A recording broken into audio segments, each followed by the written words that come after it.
Nous allons citer quelques-uns. Pour que les gens comprennent, parce que souvent, il y a des confusions. Détournement des fonds, publics ou privés. Si vous détournez des fonds, ne pensez pas que vous avez désobéi à la loi de la République seulement, mais vous avez aussi désobéi aux ordres d'Allah subhanahu wa ta'ala. Le faux monnayage, ceux qui fabriquent les faux billets et qui les injectent dans l'économie. Non seulement vous déstabilisez l'économie nationale, mais aussi vous encourez la colère d'Allah subhanahu wa ta'ala.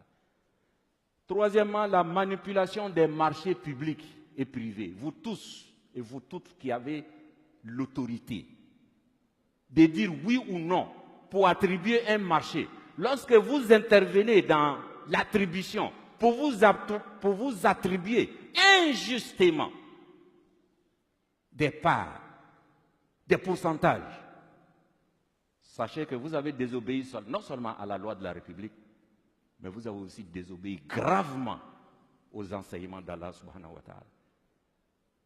L'abus de fonction. Vous tous qui avez des fonctions, qui avez des décisions, lorsque vous en abusez pour avoir un intérêt particulier, vous tombez dans la fraude. La richesse mal acquise constitue une barrière devant l'acceptation de vos œuvres que vous allez faire avec l'argent mal acquis. Vous prenez votre argent mal acquis, votre richesse, notre argent volé, vous allez à la Mecque. Dieu dit, je ne t'ai pas appelé, je ne t'accueille pas. Parce que l'argent que tu as pris pour venir n'est pas pour toi. Vous prenez l'argent sale, l'argent mal acquis, pour faire des sacrifices, en tentant ainsi un blanchiment spirituel de l'argent mal acquis. Oui, parce qu'il pense que quand il va voler 1 milliard, il va prendre 1 milliard et dire, bon, je vais construire des mosquées, je vais faire partie des gens à la Mecque, ils vont aller prier pour moi et puis c'est fini. La religion musulmane n'est pas ça. Il n'y a pas de blanchiment d'argent spirituel. C'est-à-dire le fait de faire le sacrifice avec l'argent volé ne le rend pas licite pour toi. Dieu n'accepte pas. Pourquoi? Parce que Dieu dit, Allah tayyib, Dieu est pur. Il n'accepte que les choses qui sont pures. Chers frères et sœurs, il y a aussi sur le plan spirituel, il y a d'autres éléments. À cause du temps, nous allons, peut-être en d'autres occasions, nous allons revenir sur ces choses si l'occasion nous était donnée. Et il y a surtout la colère d'Allah.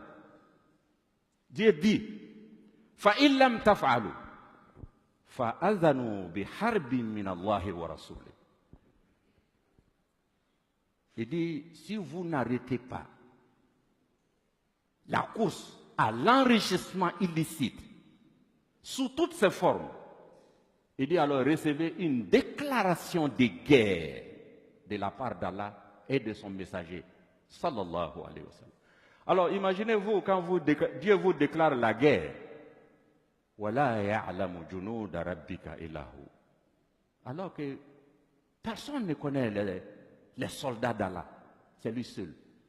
Ça peut être une maladie, ça peut être des inondations, ça peut être des incendies, ça peut être le fait même que les cœurs de vos citoyens ne sont plus ensemble. Donc c'est une menace grave.